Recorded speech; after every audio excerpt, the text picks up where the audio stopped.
first video on technique. And as you can see from the Haydn Sonata number 52 in E flat, the last movement, scales are a very important part of our technique. And I would say probably it's the most rudimentary part of technique that we learn studying as a child.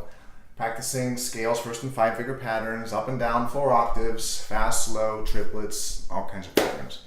But I would like to talk about how to practice scales, how to get them better, and some other ways of practicing them to make them more efficient, to make our hands have better motor mechanics, how we move properly. One of the things that I don't like is that people feel like they have to play a scale slowly all the time. And then someday the scale gets faster, faster, faster. Yeah, that makes sense to a degree, but why can't we play little parts fast? That's just like saying I'm going to make a puzzle, and there's 100 pieces, and I'm going to put all the pieces together at one time. You could take 3 part pieces and put it together. Here's a little part of it. Put 3, then put those 3 and those 3 together, and your puzzle will grow. Playing scales is a puzzle. All scales have 2 different hand position changes. For example, A major, A, B, C sharp, D. So this is the first change to D, thumb under. The next change is the next thumb under.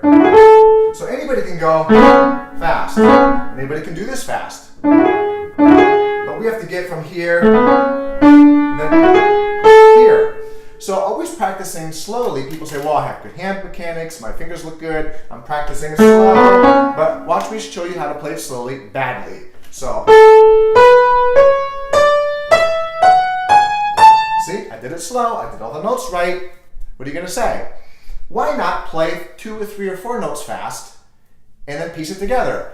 One of the things about doing something slowly is you can have bad mechanics, bad motion, and do it slowly. I'm not saying that you can't have bad mechanics where you're going faster, but the very fact that you're moving your finger flying from one note to the next is forcing your finger to do the most economically, easily movable way your finger can move. If I normally would go bad, if I did a bad pattern and I did something like this, as soon as I go, I'm taking away this hitch. So I'm going super fast and I'm playing it right, the right notes, and the chances are mechanics are better than if I was going slowly and had bad mechanics. If there's no one to tell you that and you don't know, and if you don't know what you don't know, try a few notes fast, and I would assure you that most of the time your mechanics will automatically improve because your fingers are going so fast, they have no options. They can't do anything else. If you did it really badly, you're probably not going that fast. And after all, how fast do scales have to go? I mean, like if you took out a metronome and you just put it on 100, so 4 notes. Okay, so there's 4 notes. If I did 8 notes at 200, so that's not, okay, so like here, 250. This is 125, 4. Okay? We don't have to play scales that fast very often, so my point is, we shouldn't be practicing scales straight up and down fast. We should be incorporating turns. But back to my point about getting scales fast. If you're going, that's as fast as you'll ever have to play a scale. Now I'm going to go to the next part.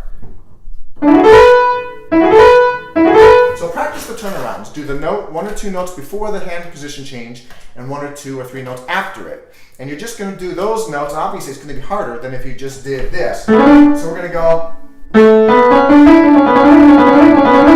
See what I'm doing? 2, 3, 1, 2. And then up here, 3, 4, 1,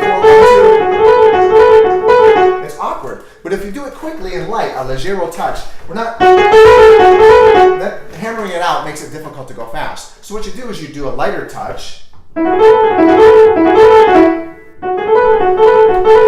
And it's forcing your hands, since you're going quickly, I'm guarantee you your hands will get a better position. Going slow all the time, you'll think you're doing it right, and maybe you are, and most people probably are. But if you don't really know, just going fast will fix that quickly. So, you practice the hand position change. Take E flat. And then up here. Just doing that little turnaround is awkward, but it's forcing your hand to move. Once again, you notice, if you just keep your hand too still, you can't twist over. So it's forcing you all scales your hand has to move. Your arm has to move your hand, which moves your fingers. If you're trying to move the fingers under by themselves before you move the arm, it's going to be a disaster. So, going fast forces you to fix that. See, my hand's up to the right position.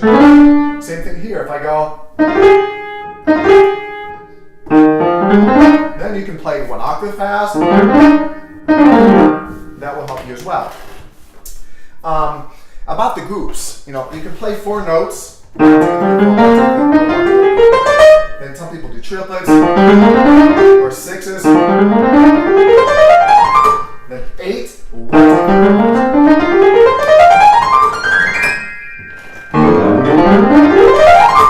It's a lot easier when you think in big groups and you're not hammering every note out. So my idea is practice your scales quickly. A leggero, light touch. Of course, we don't want to practice fast too much.